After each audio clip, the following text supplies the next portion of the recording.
Got a call today, customer lost their key. Let me walk you through how I got them back on the road. When I arrived, the customer had the vehicle unlocked, but the alarm was going off non-stop. To cut a new key, I first sent the VIN to a trusted third-party decoding company. They provided me with the correct key code. Using that code, I cut a brand new key.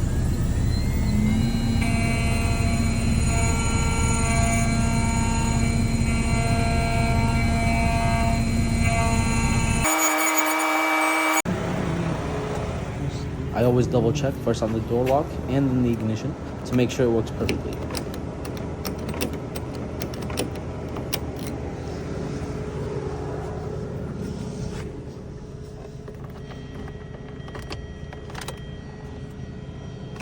Everything worked like it should, so I charged the customer and we're all set. Another successful job done. From locks to pistons, I've got you covered.